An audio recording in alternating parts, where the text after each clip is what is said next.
Hello, and welcome back to Behind the Bars podcast. This episode will be the first part in a multi-episode series with Dr. Helen Morrison. Dr. Morrison is a forensic psychiatrist specializing in the psychology of serial killers. Dr. Morrison has interviewed such killers as Richard Macek, John Wayne Gacy, and over 100 others. She has even went on to publish a book called My Life Among Serial Killers. We hope you enjoy.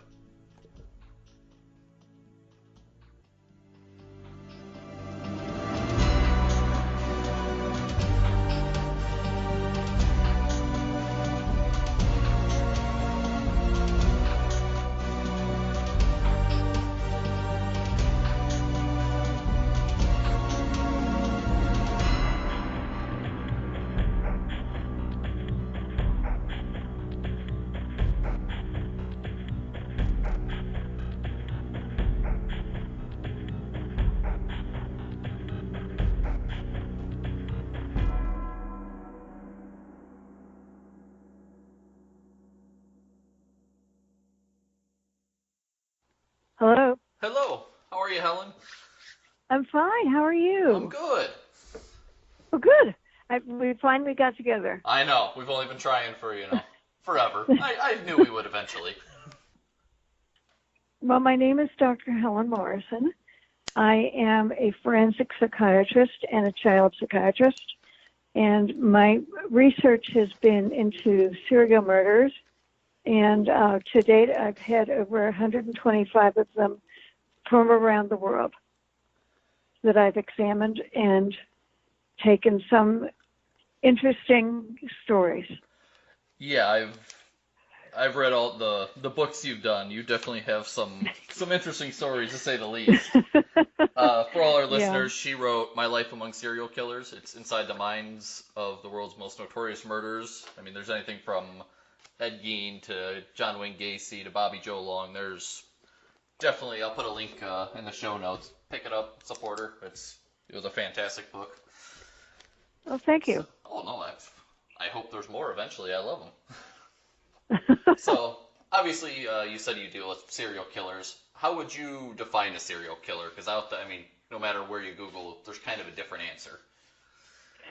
Usually there is, but for us in our research project, it was someone who had committed 7 murders across a number of years for people they did not know, and the murders vary in the way the murders are done.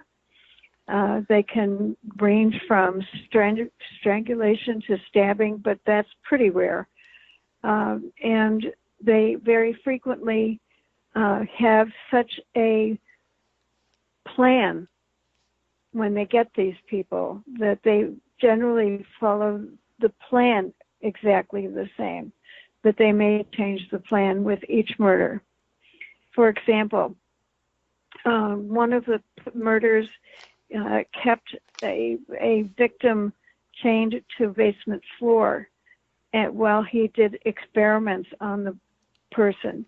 And by experiments, I mean he would, we can't say this on, no, we can't.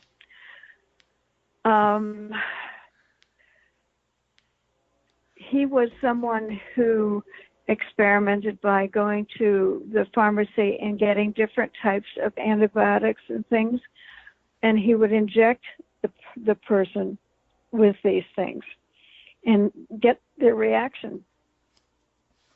And he kept what? Go ahead. Oh, he kept meticulous notes of how the person would react, whether his temperature would go up, whether his respirations would change, whether he would move or not move.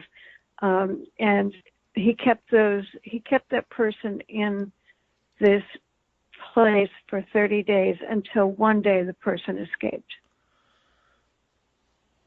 Do you know, did that person end up surviving after that, or were they... He survived. Wow. He survived.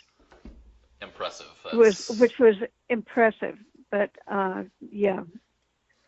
So, obviously, experimenting on people, that goes back, decades. There was during the Holocaust. I mean, the Nazi doctors were known for that. I know That's Japan. It right. was I can't remember what I think it's Unit 431 in Japan, if I remember right. Yes. They did it. Yes. Would you consider those doctors serial killers, or were they just kind of doing No. what they're told? They're doing what they're told, and they're doing it for science in capital letters to see how people reacted, to see what they could do with a person and still keep them alive. All right. You said that there's 7 non-related victims usually when there's a serial killer. How would Yes. you take someone like Richard? Is it Macek? Yes. Would you label him Richard, as one? It's kind of. I know he's kind of a weird one. they all are. Yeah. You know, I shouldn't say. Oh, this one's weird. Well, I mean, they're serial killers and whatnot. So. no, Richard Macek was very interesting because he was the first person that I saw who was a serial killer.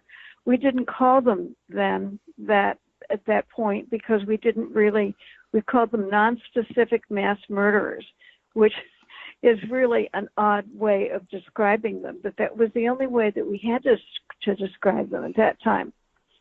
And he basically murdered several people, and he was such an unusual person that when we hypnotized him, and we never hypnotized another serial killer after that experience, he developed burns on his hands when we were exploring one of the murders he committed, that he had set fire to a townhouse.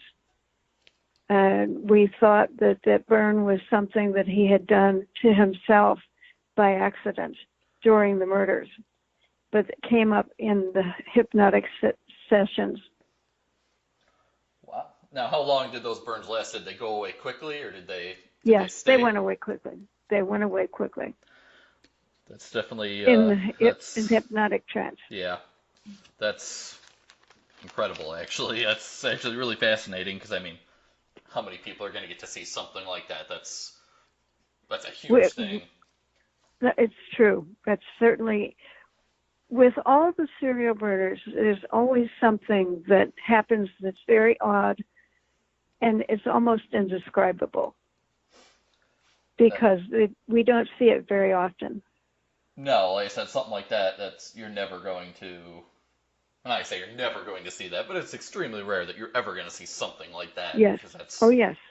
It's almost out of this world. So I know you said he was one of your first. Did you use him as kind of like a base starting point for future cases, or are they all different in some? I mean, obviously they're different in some way, but is there kind of a baseline? Well, the baseline that we try to do is that when we're introduced to the murderers, they know that they are subjects for research, and we get them to sign off on any confidentiality things because it's not a medical procedure, it's not a medical examination. Then we go in and basically it follows the same pattern. We just I sit down and talk to them and try to get them to relax a little bit.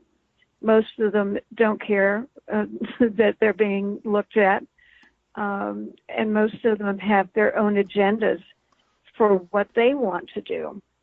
And so we follow their lead in that agenda that they have.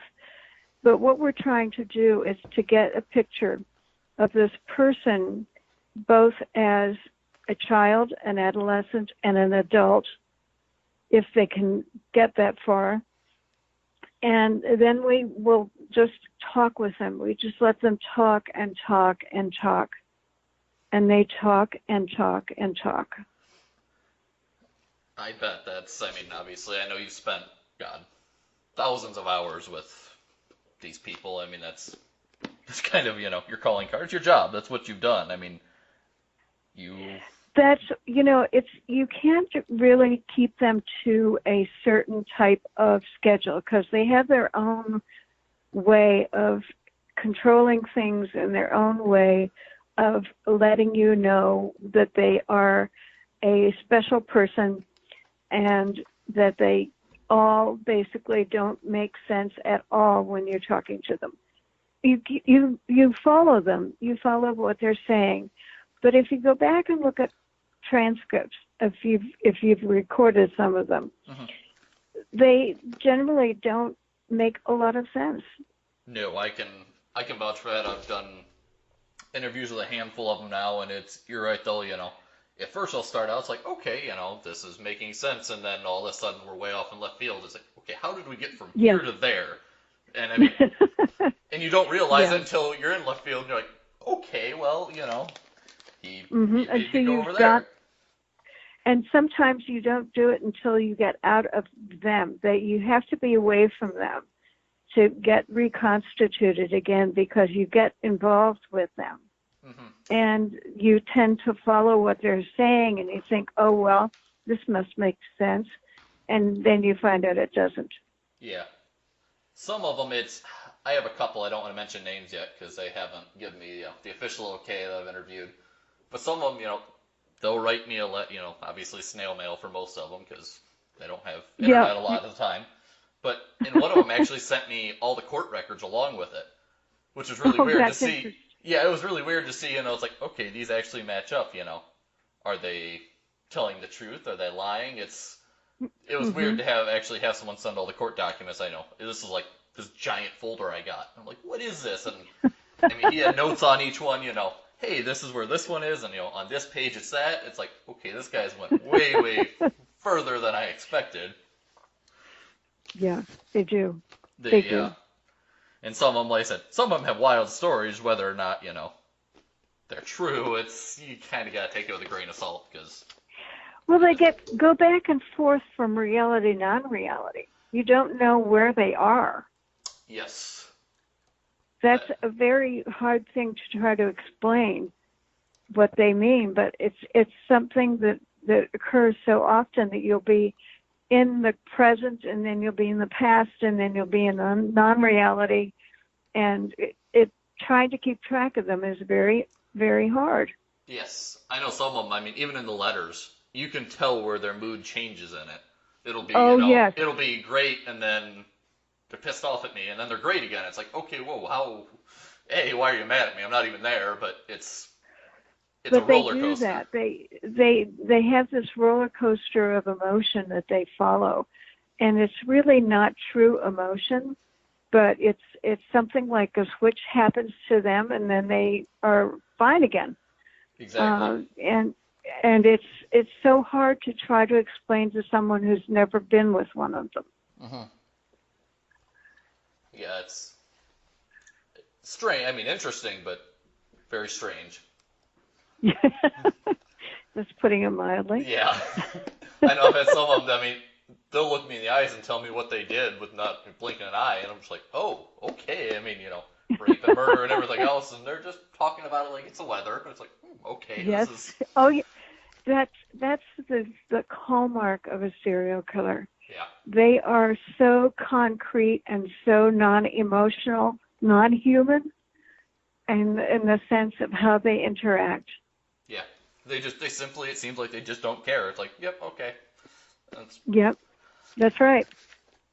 And then, when you, obviously, I said you've been with 125 or so serial killers, what traits do you commonly see in them? Obviously, the lack of empathy and, non-emotion was a big thing. What else have you seen in them? Well, they are very charming, and they can be, let me close this door. Okay, sorry about that. Oh, no problem. They basically come across as very kind and very straight people. They just look normal. They act normally. They don't do anything that's threatening to you or anybody else while you're with them. Of course, most of them are in jail, so they don't necessarily have a lot of freedom, but they don't threaten you. I don't know if you've found that to be true. Yeah, the ones that I've interviewed or talked with, they've always been very, very calm, and I mean, most of them are very accommodating. But like you said, they can be very, very convincing. I know, Yes. I know, like the big one lately. Obviously, they put out the new Ted Bundy thing on, I think it's Netflix or Hulu, or, Oh, yeah. and everyone's freaking out. Oh, well, they're portraying him that he was this, good-looking guy, and he was convincing. He was great. It's like, well, that's a reality. That's how he was. But That's right. people And are mad. They're doing, oh, well, they're glorifying him. It's like, no, they're showing this how how he it really happened. is. Yeah. Yes. And people Yes. don't understand that. They think they're just, glorifying a serial killer. Yep. Yep. Did And you ever? that's Go ahead. what? No, go ahead. Did you ever deal with Bundy at all? No, not at all. I've read enough about him and I've seen enough of him in various professional kinds of places, but I've never sat down with him.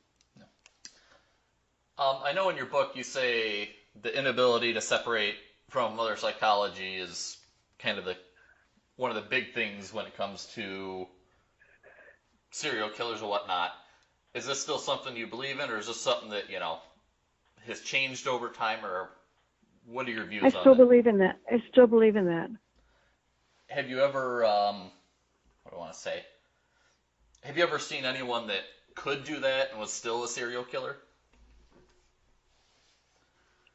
No, No? no. All right. Obviously, that one was a mother. Let's flip it. Can they separate from other people, or is it just the No, ability that just a mother and that's no, it? they've never been able. In the first 6 or 7 months of life, you see an infant who, before by 4 months or so, you can pass this kid around to anybody, and he won't react. He'd be fine with him. And there's a certain point where that infant starts to get very upset when he is away from a primary caretaker. And you see that very often. It's such a change in this infant who was so nice before and so easy before to become almost frantic when he's separated from the mother. The serial killer doesn't go through that phase of separation. The serial killer is never a separate person. He's kind of bits and pieces of whatever a person could be, but he's never a separate person, psychologically. All right. Obviously, that kind of plays a huge part in their life. I mean, not being able to separate. Do you think this would, say we could get them to separate, do you think we could rehabilitate all of these people, or any of them, or is it just, no, no? no. It happens, it's so early in development. And 6 to 9 months is the first year of life. Mm-hmm. How could we possibly go back to that period? We can't do it. True. So, I mean, let's take serial killers out. Let's say, somebody who murders 1 or 2 people.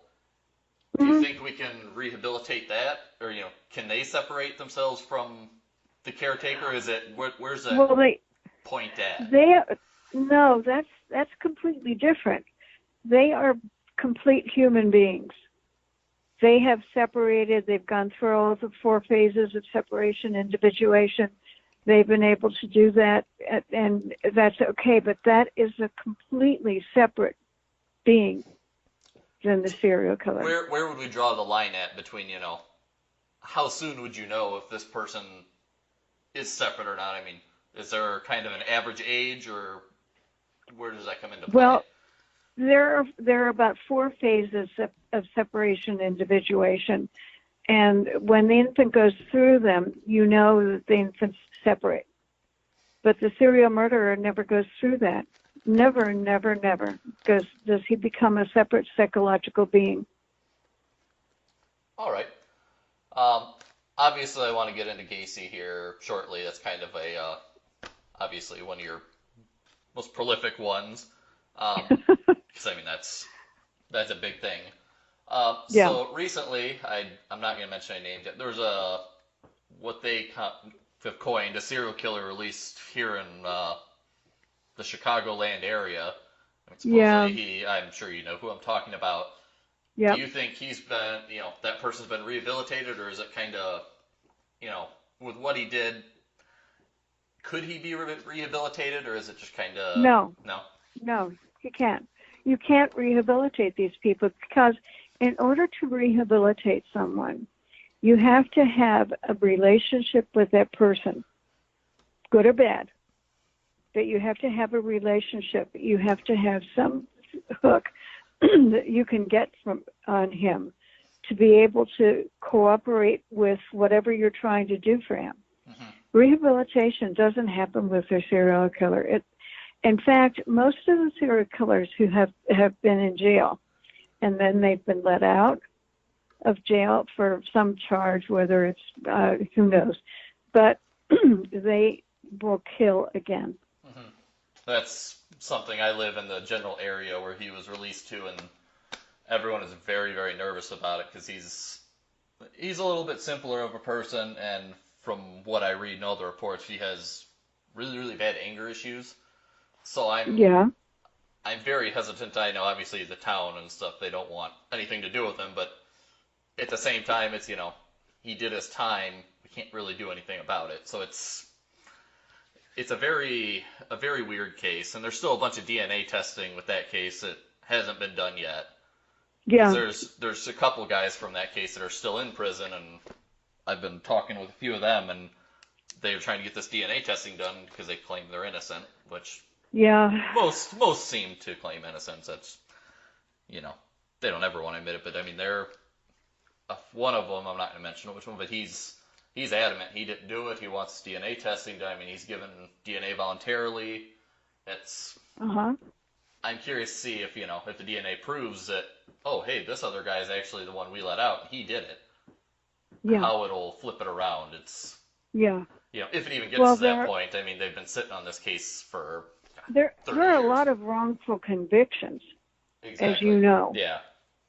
I mean, look what Illinois alone has done in the past 10 years, how they've had to reverse and pay tremendous amounts of money for people that wrongfully convicted. Mm-hmm. And that's like this one. I mean, they've had this DNA. It's just been sitting there. There's such a backlog of it that nobody's going through. And, there could be thousands of people we have locked up that really did nothing. That's right. And it's a shame. You're never going to get that time back. That's right. And the other thing is that when you see someone who's been wrongfully convicted who come out, they're stunned. They have most of them have never seen the internet. Mm-hmm. Yeah, internet, cell phones. I mean, there's so many. It's almost impossible to get reacquainted with the world at that point. I mean, yes. Some of these people have been locked up since, the 70s and 80s. 70s, 80s to 2019. I mean, it's like a time machine. I know. That's one of the guys I've been talking to that he has the possibility of getting out, and he's absolutely terrified to get out. Because he doesn't know, he doesn't have any family, he doesn't know where to go, he doesn't know how all this stuff works, so it's something that, actually weighs on him, which was it was a weird thing to hear coming from him, because he always, anytime you see interviews with people, that stuff never comes up. It's always, oh, what'd you do? And, they want to hear about the details, because that's what they do. Yep. So, obviously, I know I asked you, one of the emails here, how you define Charles Manson. Obviously, he wasn't a serial killer, because he wasn't. They couldn't connect him at all. Do you think that kind of person could be rehabilitated, or was he just too convincing to ever be let out? He was too much of a sociopath to be let out. Yeah, he was a true psychopath. Did you ever get the chance to meet him? No. No? I know I've been sent a letter to Tex Watson from the Manson family, and I tracked down Squeaky and a couple others, so I'm trying to get them to kind of give out more. Squeaky doesn't do much. Tex is extremely religious now, which it happens a lot. Does it? Yeah, It's weird watching interviews and talking with him because he's very different from what he was. Mm-hmm. Um, with them, obviously, I know you took care of Ed Gein, I can't remember how you say his last name. Tell us a little bit about him. I know you weren't. About Ed Gein?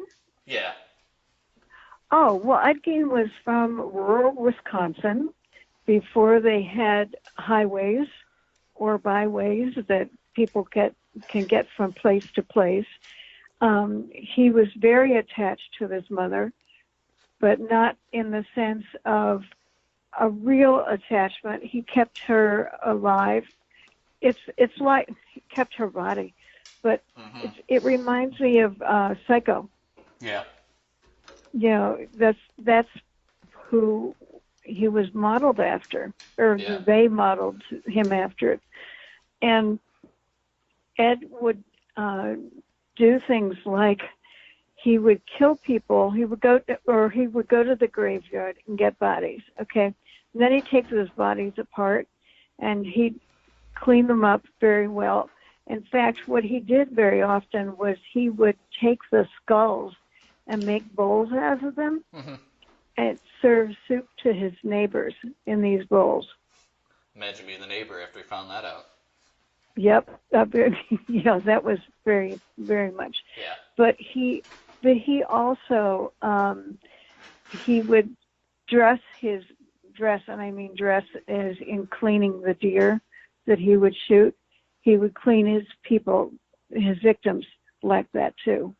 And didn't he make he made all sorts of furniture and clothes and stuff out of them, didn't he? Oh, he made lampshades. Yes, I know he had that. He had like the belt made of nipples. I mean, he had some strange objects. Yes, he did. So obviously, I know you met him. I mean, years and years after he did that stuff. Yeah. Did he ever seem? I know he had dementia towards the end. Yes. Did he ever kind of have any lucid times or talk about the past or anything, or was he just? No. He did not want anything to do with it. No, not at all. Now, is that so? Say, I don't know if you've dealt with anyone else towards the end of their life like that. Do they kind of close themselves off after a while, or is it just kind of? It depends who it is. It depends on who it is. And most serial killers don't last that long. True. Yeah, he lasted. Well, yeah, he was in prison and then the hospital for a long, long time. Yeah. Yeah. So obviously, like I said earlier, John Wayne Gacy is yes, the big, not really the big fish, but he's the one. I mean, everybody knows him. It's no secret. Everybody knows about him. Yeah, I mean, I would say probably one of the most known serial killers in the world. I mean, he was very, prolific. Yeah, he was prolific, and same thing like Ted Bundy and them. Very convincing. Communities loved him. I know, like Gacy, the church loved him, neighbors loved him, and then find out this is what he's doing. Politics loved him. Yeah. Everybody did. Yeah, what was obviously when you first met him? What was your first thought? I mean, was he anything like what you thought he was going to be, or was he different? Well, I go into these interviews having no preconceptions. Because I always think maybe this isn't a serial killer. Maybe it's just somebody who's in trouble for whatever reason. And so I go in with a null hypothesis. This is not a serial killer. And I met him at Cermak Hospital, which was part of the Cook County Jail, because he was in that hospital setting. But he wasn't sick or anything. And when I was introduced to him by his lawyer, he was very pleasant, very nice, very accommodating, wanted to make sure that I was comfortable and that I had everything that I needed. I didn't have anything with me because you're not allowed to have anything in jail. But, it's that kind of a very nice, social, very caring on the surface person. And I let him talk, and he started out by telling me about his house and how he had built this house he did drawing of his house and an almost architectural kind of drawing, and yet it's so jarring because you know that house was destroyed, and it was completely wrecked because they just took it apart, and they even changed the address on the street. Yeah, because they kept, even if they had like, the address brick, people kept stealing it. Yep. And then I know they demolished the house, and I mean there's a new house Yes. where it was, but I mean, unless you know where it was at, you're never gonna find it. No, not at all. Which is totally understand. I mean, I don't blame the people for getting the address changed and stuff, because I wouldn't want my stuff stolen all the time or people at my house all the time. It would get old. It gets very old. As always, I want to give credit where credit is due. I would not be doing this not for the help of a few friends and colleagues. All the information will also be included down in the show notes of today's episode. A huge thank you to Kay. Kay has allowed me to pester her over and over again with different questions and concerns when it came to producing this podcast. Kay is an extremely talented artist with experience in the music, film, and podcast industries all over the world. Kay also visits, explores, and documents abandoned places just like I do over on Abandoned Whereabouts. You can check out her work at www.justtheletterk.com as well as www.youtube.com/user/justtheletterk. Like the music for this podcast? Check out Alex Duquette Music. Alex is a lifelong friend who is always producing, writing, and sharing music all over the United States. Need something written for your business or podcast? Hit him up. You can find him over at www.youtube.com/user/AlexDuquetteMusic or contact him via email at alexduquettemusic@gmail.com.